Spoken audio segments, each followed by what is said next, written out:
에스겔서는 이스라엘의 바벨론 포로와 관련이 있습니다.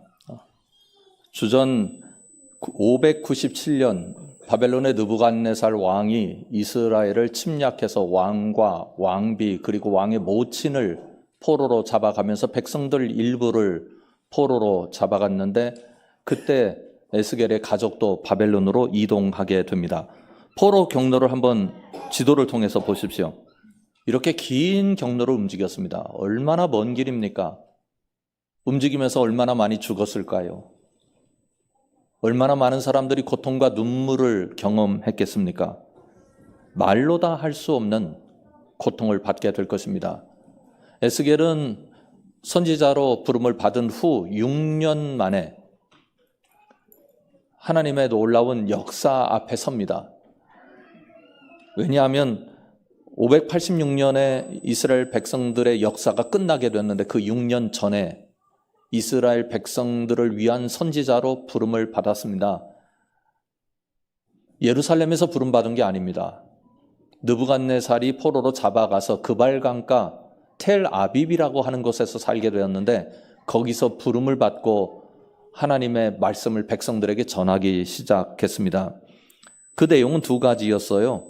첫 번째로는 조국이 멸망하게 될 것이다 라는 내용이었고요. 두 번째로는 하나님께서 어떻게 조국을 회복시키실 것인가에 관한 내용이었습니다.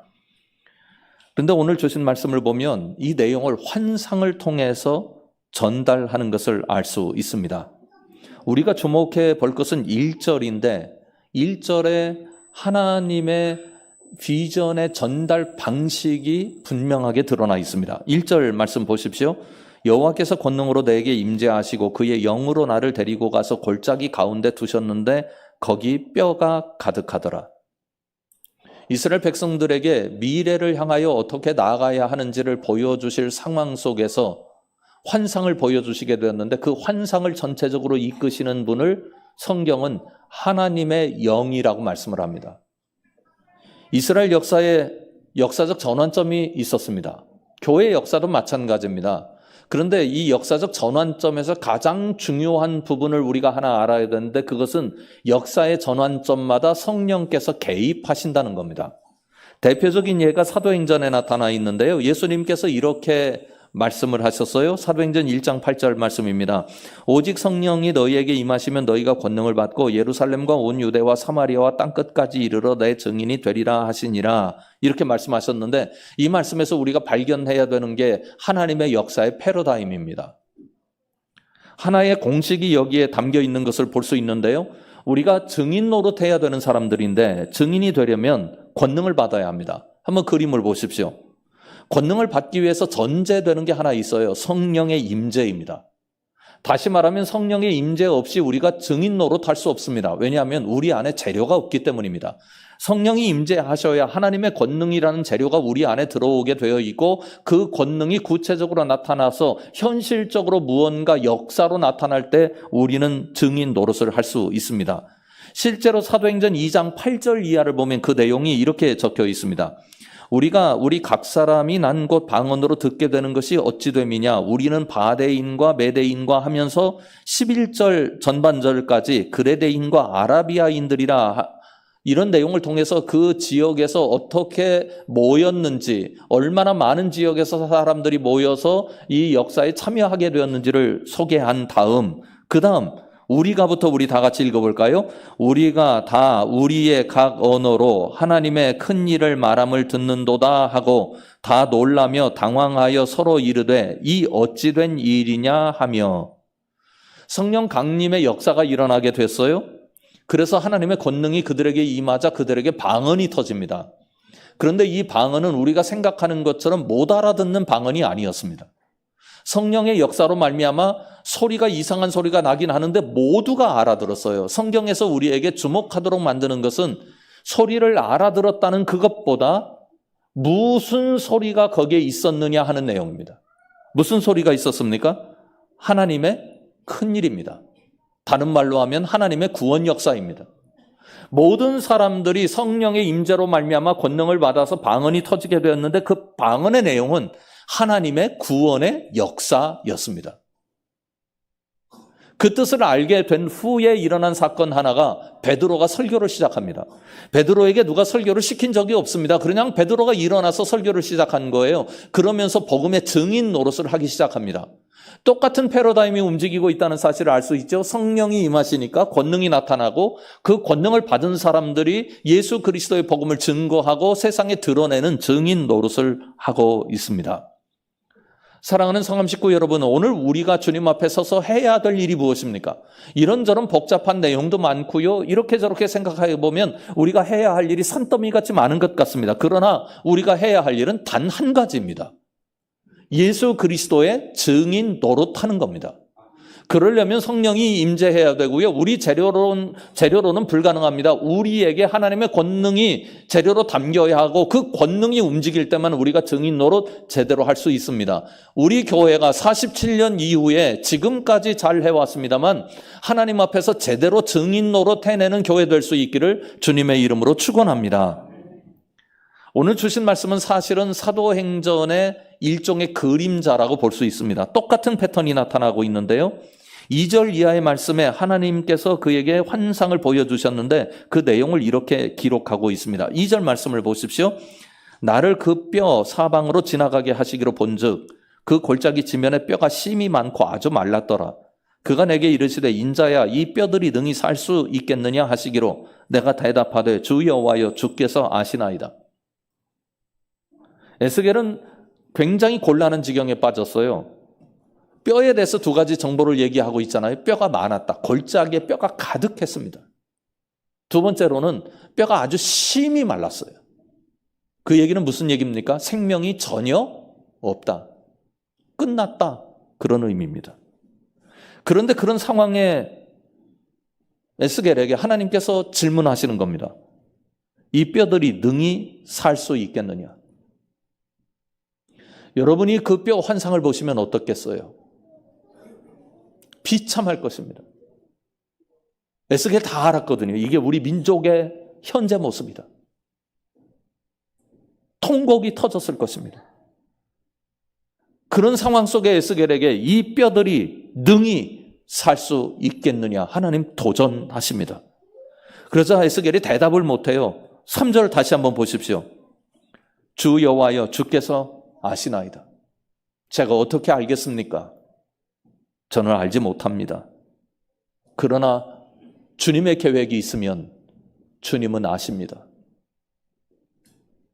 에스겔의 눈에는 1%의 가능성도 없습니다. 완전히 그의 민족의 역사는 끝났습니다. 에스겔에게도 이스라엘 민족에게도 소망이 없습니다. 무엇을 해도 역사를 다시 일으킬 재료가 없습니다. 그러나 에스겔은 고백합니다.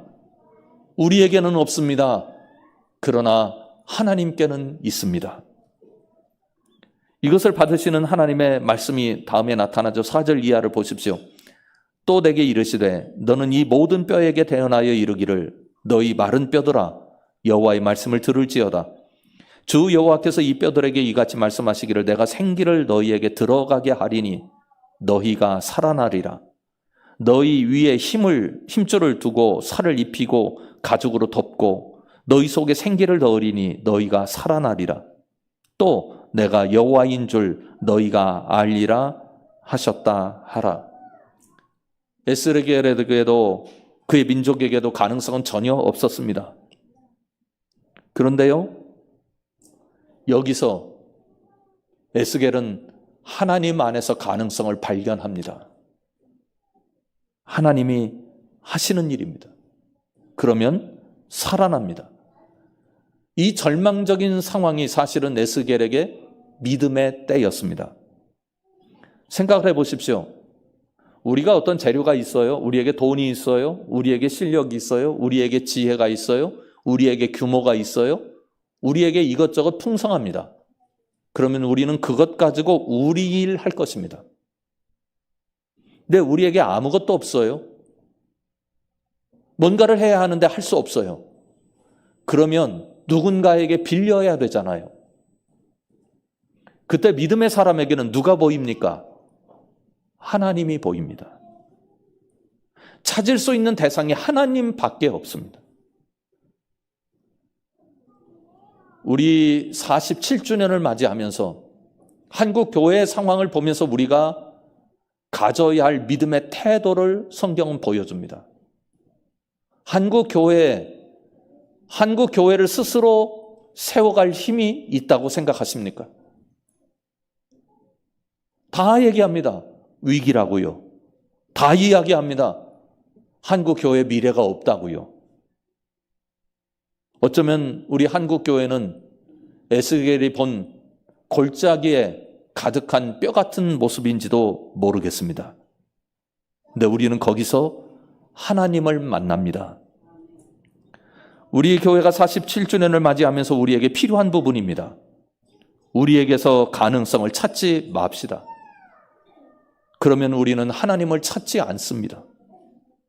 우리가 무엇을 할 수 있다면 그것은 나의 역사이지 하나님의 역사가 아닙니다.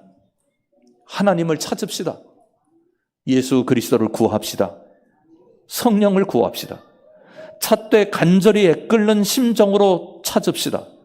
이것만이 이 땅에 하나님의 역사가 일어나게 하는 우리가 할 수 있는 유일한 방법입니다.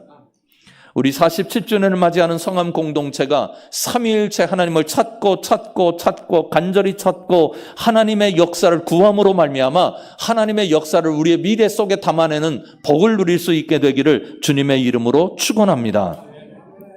그런데 한번 생각을 해보십시오. 이 일이 쉽지 않습니다. 우리는 자꾸 우리를 보게 돼 있거든요. 저는 이 말씀을 보면서 잠시 멈추어 섰습니다. 하나님께서 만약 저에게 그 말씀을 하시면 제가 이 말씀을 전달할 수 있을까? 보이는 게 뼈네요. 뼈가 하나둘이 아니에요. 뭔가 살아있는 생명의 움직임이 거기에 있어야 될 것 아니에요. 다 뼈입니다. 다 발라 비틀어졌습니다. 그런데 여기에 어떻게 힘줄이 생기고 살이 덮이고 가죽이 덮이고 생기가 들어갑니까? 어떻게 여기서 삶을 경험합니까? 하나님께서 말씀하신들 내 눈에 보이는 건 아무것도 없는데 어떻게 그 선포를 할 수 있겠습니까? 상상만 해도 끔찍합니다. 보기만 해도 소름 끼치거나 통곡이 터졌을 상황 속에서 에스겔이 그 말씀을 선포합니다. 우리 교회가 재료가 없고 뼈 같은 모습을 우리 속에 담고 있다 할지라도 하나님의 말씀이면 하나님의 말씀대로 선포할 수 있는 믿음의 용기가 있기를 주님의 이름으로 축원합니다. 상상도 못하던 일이 일어납니다. 7절 이하의 말씀을 보십시오. 이에 내가 명령을 따라 대언하니 대언할 때 소리가 나고 움직이며 이 뼈 저 뼈가 들어맞아 뼈들이 서로 연결되더라. 내가 또 보니 그 뼈에 힘줄이 생기고 살이 오르며 그 위에 가죽이 덮이나 그 속에 생기는 없더라. 생기가 없는 이 역사 상황 속에서 하나님께서는 계속해서 역사를 베푸십니다. 9절과 10절을 보십시오. 또 내게 이르시되 인자야 너는 생기를 향하여 대언하라.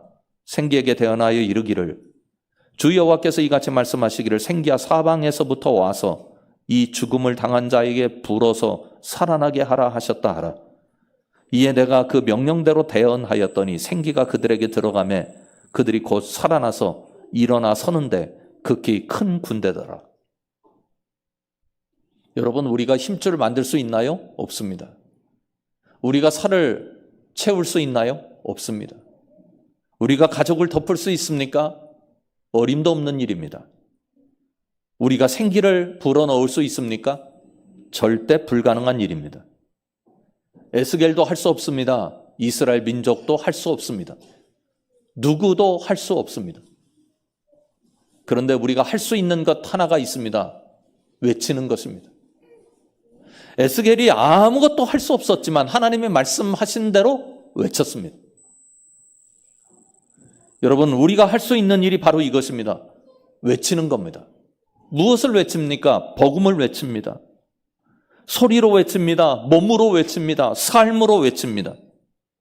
이 세상에 얼마나 불평하는 소리, 원망하는 소리, 절망하는 소리, 비난하는 소리, 정죄하는 소리, 원수 짓는 소리가 가득합니까? 그런데 하나님의 사랑으로 하나님의 마음을 가진 사람들이 예수 그리스도의 복음으로 살리는 소리를 합니다. 희망의 소리를 합니다. 격려하는 소리를 합니다. 회복시켜주는 소리를 합니다. 다시 서게 하는 믿음의 소리를 합니다. 미래를 열어줍니다. 사랑으로 섬깁니다.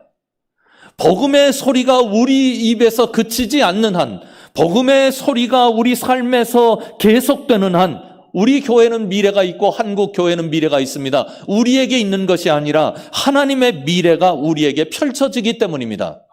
사랑하는 성암 식구 여러분, 우리 외치는 교회 되시길 바랍니다. 복음을 외칩시다. 생명을 외칩시다. 희망을 외칩시다. 격려를 외칩시다. 이 땅을 살리는 이야기를 담아냅시다. 교회 안에서 이런 일들이 일어나고 이런 소통이 이루어지고 세상을 향해서 우리가 성령을 받아서 성령의 능력으로 나아갈 때 세상은 우리를 통해서 하나님의 역사를 발견하게 되고 희망을 발견하게 되고 그리고 하나님의 품으로 돌아오는 역사를 경험하게 될 것입니다. 하나님은 에스겔의 입을 통해서 계속 사용하십니다. 11절 이하의 말씀을 보십시오. 또 내게 이르시되 인자야 이 뼈들은 이스라엘 온 족속이라. 그들이 이르기를 우리의 뼈들이 말랐고 우리의 소망이 없어졌으니 우리는 다 멸절되었다 하느니라. 그러므로 너는 대언하여 그들에게 이르기를 주 여호와께서 이같이 말씀하시기를 내 백성들아 내가 너희 무덤을 열고 너희로 거기에서 나오게 하고 이스라엘 땅으로 들어가게 하리라. 내 백성들아 내가 너희 무덤을 열고 너희로 거기에서 나오게 한즉 너희는 내가 여호와인 줄을 알리라. 내가 또 내 영을 너희 속에 두어 너희가 살아나게 하고 내가 또 너희를 너희 고국 땅에 두리니 나 여호와가 이 일을 말하고 이룬 줄을 너희가 알리라. 여호와의 말씀이니라. 14절을 주목하십시오. 내가 또 내 영을 너희 속에 두어 너희가 살아나게 하고. 하나님의 영이 없으면 살 수 없습니다. 우리 교회가 힘써야 할 한 가지가 있습니다. 그것은 영으로 충만한 것입니다. 우리가 하나님의 일을 할 수 있다고 덤빌 때가 꽤 많습니다. 그런데요, 하나님의 영이 없으면 두 가지 현상을 경험하게 될 것입니다. 첫 번째로는 자기가 자기 일을 해놓고 그 영광을 자기가 취할 것입니다. 두 번째로는 그 일은 하나님의 역사와 아무런 관련이 없게 될 것입니다. 너나 나나 할 것 없이 주님 앞에 힘써야 하는 일이 한 가지 있습니다. 그것은 영으로 충만해지는 것입니다. 하나님의 영을 구합시다. 기도합시다. 하나님 앞에 엎드립시다. 하나님, 저를 사용해 주십시오. 하나님, 우리 교회를 사용해 주십시오. 내가 하나님의 영의 사람이 되고 우리 교회 마음에, 우리 교회 영혼에 하나님의 영이 담기면 우리가 살고 세상을 살립니다. 성경이 우리에게 이렇게 말씀합니다. 내 영을 너희 속에 두어. 너희를 우리로 바꿔냅시다. 내 영을 성암 교회에 두어. 그러면 교회를 통하여 하나님의 역사가 영광스럽게 드러나게 될 줄 믿습니다. 우리 교회가 이 세상의 은평구에, 우리 삶의 자리에, 우리가 움직이는 모든 공간에서 주님의 살아계심과 영광을 드러내는 우리 성함의 식구들 될 수 있기를 주님의 이름으로 축원합니다. 기도하겠습니다. 하나님, 우리를 우리로 그냥 이 자리에 두지 마옵소서. 하나님, 우리를 성령으로 감동하여 주시옵소서. 성령을 바라고 간절히 찾고 엎드리고 엎드림으로 성령이 우리 공동체에 임하고 성령이 우리 삶에 임함으로 말미암아 우리를 통해서 하나님의 역사가 이 땅에 펼쳐지게 하여 주시옵소서. 예수님 이름으로 간절히 기도드리옵나이다. 아멘. 여러분, 우리에게 참 감사한 일이 있는데요. 그것은 우리가 성령을 원하기 전에 성령께서 우리 가운데 임재하시길 원하신다는 것입니다. 여러분들 가슴을, 영혼을 여십시오. 성령님께서 여러분에게 임재하셔서 성령께서 이끄시는 귀한 삶을 살도록 도와주실 줄 믿습니다. 지금은 우리 주 예수 그리스도의 은혜와 하나님 아버지의 놀라우신 사랑하심과 성령 하나님의 함께 하심이, 주의 성령을 기대하며 성령의 운행하심이 우리에게 복입니다 고백하는 주의 사랑하는 모든 백성들 위해 지금부터 영원까지 함께 계시기를 간절히 축원하옵나이다. 아멘.